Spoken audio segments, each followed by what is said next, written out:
para entender el mensaje final de este pasaje. Estas son las genealogías o nacimientos de Noé. Noé era un hombre tzadik y tamim. Bien, entonces ahí traducen justo. La palabra tzadik lo han traducido como justo, pero esta palabra tiene un significado mucho más exacto, que es justificado.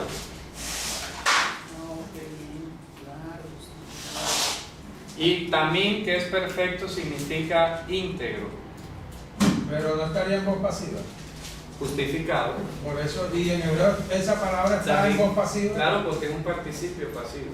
Ah, es un participio. Claro, participio pasivo. Mírela en hebreo, por favor. Tzadik, participio pasivo del origen arameo. ¿Ya? Tzadik. ¿Ya? Como Mashiach, etcétera, como Asir, son familias de esta categoría. El tzadik es una palabra que está en participio pasivo. Entonces, por eso ha de traducirse mejor como justificado. Por eso encaja cuando tú lees en Habacuc, tzadik be'emunati yeye, el justificado por mi fidelidad vivirá. Pero acá en español traduce justo por la fe vivirá. Entonces, cualquiera se cree justo en su propia opinión y por su propia fe y ya va a vivir. Y arma su propia fe. Resulta que no, todo esto es pasivo. Tzadik be'emunati yeye, el justificado por mi fidelidad vivirá. Fíjense, claro, porque no hay otro. El que justifica es Yehoshua HaMashiach. Amén. Entonces por eso dice que Noé fue un hombre tzadik, justificado, y también íntegro, ¿verdad? En su generación, con Dios caminaba Noé. Ahí está. Es justificado e íntegro porque caminaba con Dios. Ya. Hombre, el corazón de Dios. ¿Cómo? Como David. No, es que cuando dice, es otro pasaje muy curioso. Aquí la gente cuando dice, era un hombre conforme al corazón de Dios, pareciera que la gente entendiera que David era bueno. Y tú lees y encuentras un David. Resulta que cuando dice que era conforme al corazón de Dios, quiere decir que era Dios el que lo había elegido. Porque el pueblo había elegido a Shaul, y Shaul no era conforme a lo que Dios había propuesto. Porque a Shaul lo eligieron por ser el más alto, el más fornido. ¿Ya? En cambio, cuando llamaron a David, lo llamaron porque Dios era el que quería elegir. No porque fuera. De hecho, cuando Samuel después que le presentaron a todos los hijos, Dios le dijo. No, vio a uno de los hijos de Isaí, claro, con estatura y porte y pensó que era uno de ellos, y resulta que la voz del Señor le dice: no mire lo que mira El hombre. Claro. el hombre. Ya nadie mira más allá, ¿verdad? Muy bien, entonces para terminar en esta explicación, vamos a seguir leyendo y vamos a terminar hablando de lo que es la palabra Elohim. ¿Y por qué también? Tamim significa íntegro. Tamim significa que reúne todo lo que Dios había propuesto reunir. Tamim. ¿Ya? Viene de tam, que es íntegro. Dios había tallado en él. Dios había tallado en él su propósito. ¿Ya? Nosotros somos tzadikim. Tzadikim, claro. Somos tzadikim, porque Él nos ha justificado. Por eso es que somos tzadikim, por eso es que podemos llegar a ser teminim. Viene de que el Salmo 119.1 dice, Ashrei temimei derech, dice, felices son los perfectos de camino. ¿Quiénes son? Los que andan en la Torah de Hashem. ¿Ya? Entonces, ser tamim significa andar en la Torah de Hashem. ¿De acuerdo? Eso es lo que es ser íntegro. Porque el Salmo 119 lo está definiendo, sin lugar a dudas. Felices son los íntegros de camino, es decir, los que andan en la Torah de Hashem. Eso es ser íntegro. Íntegro va más allá de ser honesto, de ser leal, de ser franco, etc. Íntegro estrictamente está relacionado con andar dentro de las palabras de la Torah. Pues tú puedes tener buenos civiles en el mundo que no son corruptos, son francos, honestos, son caritativos y todo, pero le presentas un mandamiento de la Torah y enseguida los patina. Entonces ya te das cuenta que no son tan íntegros delante de Dios como lo pudieran ser a ojos humanos. ¿Me explico? Claro, pues tú vienes y le dices, oye, tú sabías que no se puede comer cerdo, ¿verdad?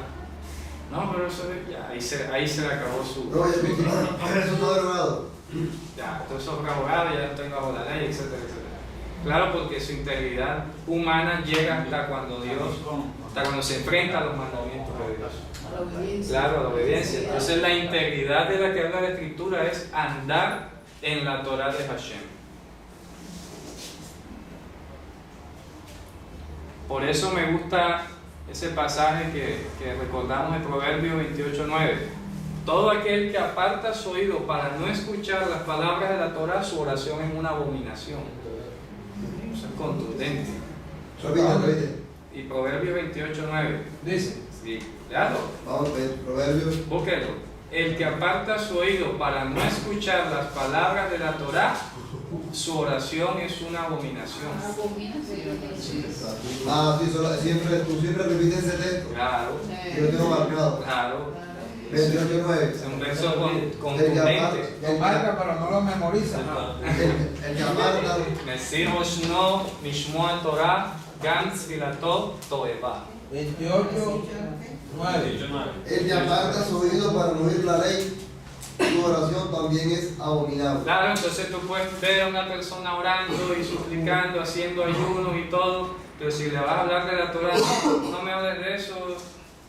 Entonces, ¿qué tipo de oración está llevando? No puede ser que el espíritu que inspiró la escritura de la Torah sea contrario y opuesto al espíritu que le está llevando a orar. No puede ser que el espíritu que le ha llevado a creer en Yehoshua Mashiach sea contrario a las palabras de la Torah. Así es. Porque hay otro proverbio en capítulo 4 que dice: el sabio de corazón tomará el mandamiento. ¿Ya? El sabio de corazón tomará el mandamiento. Se puede tomar tiempo, claro, no va a decir que de entrada lo va a aceptar y todo, pero al menos no va a tener una actitud contendiente ni hostil contra la escritura. De pronto se queda callado, de pronto cambia el tema, etc. Pero en el tiempo se va a dar cuenta que el mandamiento es para que seas íntegro, para que seas perfecto. ¿Qué terminó diciendo el Mesías? Sed vosotros perfectos como vuestro Padre que está en los cielos. No puede ser que nosotros andemos por un camino distinto y Dios ande conforme a la Torah. ¿Y qué hay diferencia entre tamé y tamín? Tamé, ¿Sí? toda. Ah, no tiene nada que ver. No tiene nada que ver. Tamé es otra cosa. Ya es impuro. También lo contrario. Sí, tamé es todo lo contrario y se escribe diferente. El desorden. El desorden, la desordenado. Muy bien, hermano. Entonces, en conclusión, ¿qué hemos visto hoy? Varias cosas interesantes. Que la salvación desde los tiempos más antiguos ha sido por gracia, ¿cierto? Que no hay bondad innata en el hombre en la cual Dios se fije, sino que Él ha hecho una elección y se ha propuesto llevarla hasta el final. La obra que empezó en vosotros, Él la terminará hasta el día de Jesucristo. Por eso es que Dios no se echa para atrás, porque Él no es como nosotros. Él no deja las cosas a medias. Él calculó y la terminó desde ya. En su mente está terminada. Por eso Él nos ve ahora así, justificados e íntegros. ¿A través de quién? Del hombre perfecto. Vamos a leer por último Efesios capítulo 4, versículo 18, creo que es, al 19. Miren que ahí Él instituyó pastores y maestros. Miren lo que sigue diciendo a continuación. 4, del 18 en adelante. A mí. ¿Qué dice? No, antes de eso, entonces. Esto pues digo, Ajá. y requiero del Señor, que ya no viváis como viven los gentiles, No, es antes, donde creo que el verso que 12 será. ¿Cuál? Dice que él instituyó a pastores. Ya, ese es el capítulo Es 4, 4. al final. Acá él mismo dio unos apóstoles, Ese. otros profetas, otros evangelistas y otros pastores y maestros, a fin de adiestrar a los santos para la obra del ministerio, para la edificación del cuerpo del Mesías. Sí, Hasta que todos lleguemos a la unidad de la fe y del conocimiento pleno del Hijo de Dios, a un varón perfecto, a la medida de la estatura de la plenitud del Mesías. Amén. amén. A la medida de la estatura de la plenitud del Mesías. Cuando Dios dije que se consoló, ¿verdad? Se consoló a través del Mesías. del Mesías. Hizo elección de la humanidad en el Mesías. Por eso dice que Él nos conoció desde antes de la fundación del mundo. 4:13. La fundación del mundo es el momento en el que Dios sujetó la creación a vanidad. Fundación del mundo es distinto a creación del mundo. Son dos cosas distintas. Dios creó el mundo y lo fundó, fue para que el hombre viviera allí, el hombre caído. ¿De acuerdo? El hombre caído viviera allí. Eso es la fundación del mundo. Entonces vamos a hacer el mapita y terminamos. ¿A dónde vamos?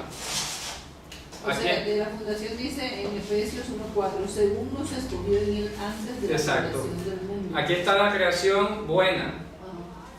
Cuando viene el pecado, que entra el pecado en esta raya, aquí funda el mundo Después de caer. después de caer. ¿Verdad? Porque es que Adán peca, está en el Gan Eden y dice, bueno, te vas de aquí, ¿y dónde vas a vivir?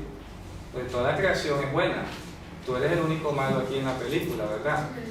Entonces tuvo que, como dice en Romanos 8, tuvo que someter la creación a vanidad, la sujetó a vanidad. Esa sujeción a vanidad es la fundación del mundo. Porque dice que la sujetó, porque decir que el hombre fue el que fue por culpa del hombre. Por eso, Claro, dice que por causa del hombre fue sujeta. por eso, para que el hombre pudiera vivir en un entorno. Porque si Dios no sujetaba la creación a vanidad, el hombre no tenía donde vivir. ¿Ya? La vanidad es como consecuencia de la caída que es el pecado. Claro, entonces ¿qué pasa? Que antes de la fundación del mundo, estamos hablando de la creación en su estado incorruptible. ¿Qué está diciendo? Que Él nos escogió antes de la fundación del mundo. Nos escogió para que seamos incorruptibles. Eso es lo que significa. No de que ya nosotros preexistíamos, porque esa es otra doctrina que hay por ahí, la predestinación y ya la preexistencia. Entonces, yo existía desde antes. No. Cuando dice que nos eligió antes de la fundación del mundo, nos eligió para hacernos incorruptibles. Eso es lo que está diciendo. ¿Ya? La fundación del mundo es la era de la corrupción. Entonces, antes de la fundación del mundo es la era de la incorrupción. Es decir, cuando dice que nos escogió antes de la fundación del mundo, quiere decir es que precisamente como vimos en la Parashá Bereshit, Claro. ya, que todo aparte desde la creación. Claro. El plan de Dios, el megaproyecto, parte de la creación de Dios. Claro. O sea, desde allí, desde la creación, ya Dios tenía pensado hacernos hechura suya Claro. hacia En el futuro. el futuro. Claro. ¿Ya? Entonces eso sería antes, escogido antes de la Antes de la fundación, porque ya estaba pensado. Ya estaba pensado. Muy bien.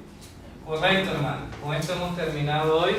Ahora, otra cosa que me llama la atención, tú sabes que antes que la tierra fuera ordenada, Ajá. ¿ya? Ujú. El diablo fue lanzado acá Ajá. a la tierra, Al mundo, al abismo. al abismo, Ajá. ¿ya? Al no cielo, como Al no cielo. habíamos definido, Muy bien. ¿ya?